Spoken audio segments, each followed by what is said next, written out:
जय जोहार दोस्तों। आदिवासी संघी यूट्यूब चैनल में आप लोगों का स्वागत करता हूँ।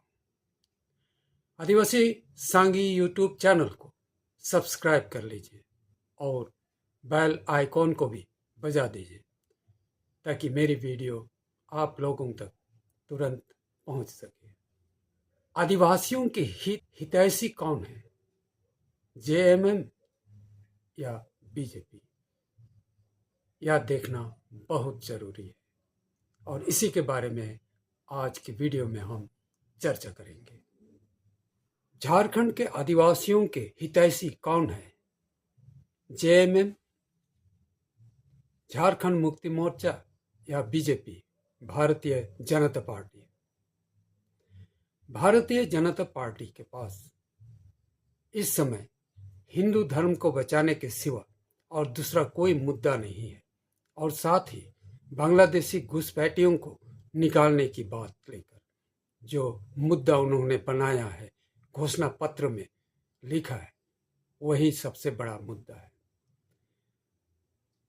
पर जेएमएम झारखंड मुक्ति मोर्चा के घोषणा पत्र में झारखंड के आदिवासियों के लिए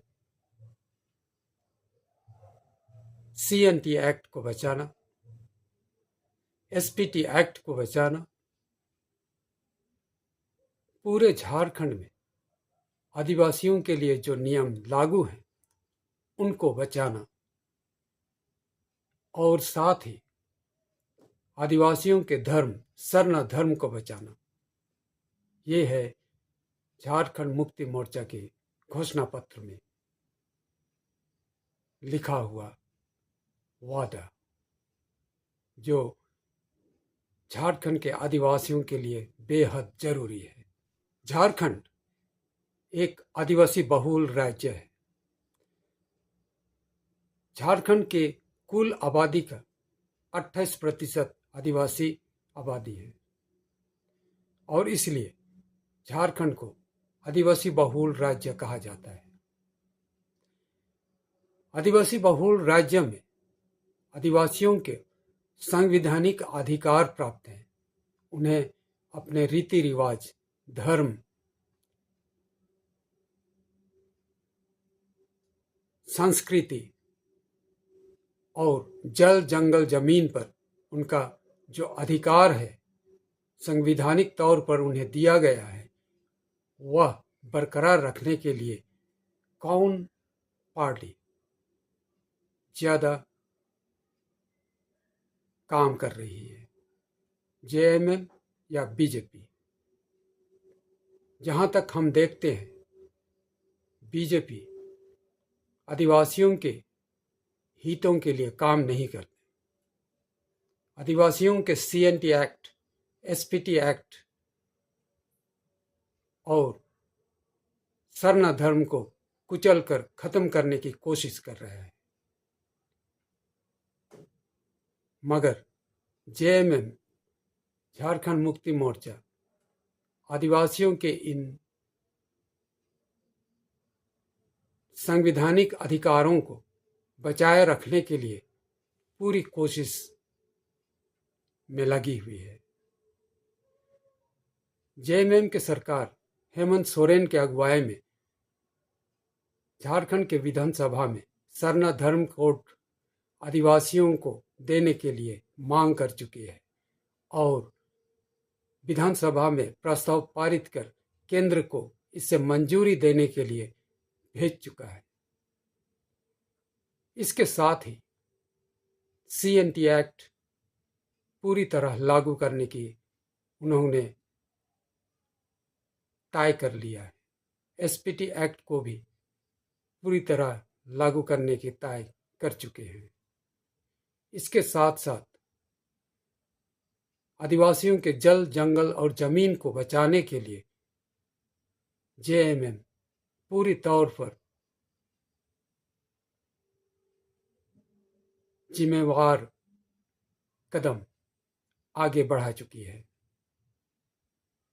तो इससे हम देखते हैं कि जेएमएम आदिवासियों के हित के लिए हर प्रकार से काम करने को तैयार है जबकि बीजेपी आदिवासियों के हित के लिए नहीं बल्कि आदिवासियों के इन सब संवैधानिक अधिकारों को कुचल डालने के लिए, सबको समाप्त करने के लिए तुली हुई है।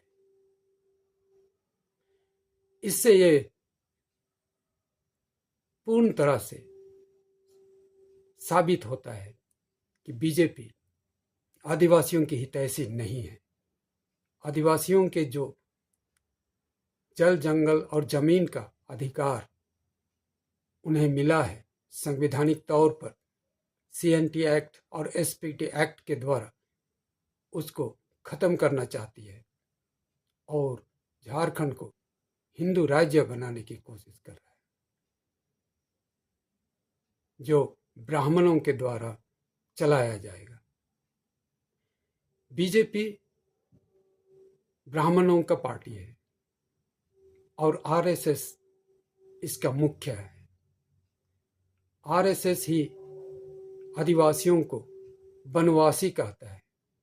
70,000 साल पहले आए इन मुंडरी समूह आदिवासियों को वनवासी, असुर, दानव कहता है और इस तरह आदिवासियों को मजाक बनाता है, आदिवासियों को नीच बताता है, जबकि आदिवासी अपने आप में भारत के मालिक है।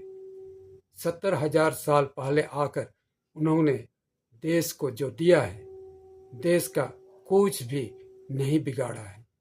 उन्होंने प्रकृति की सेवा की है और प्रकृति धर्म सरना को मानते आकर सबके लिए या देश को समर्पित किया है।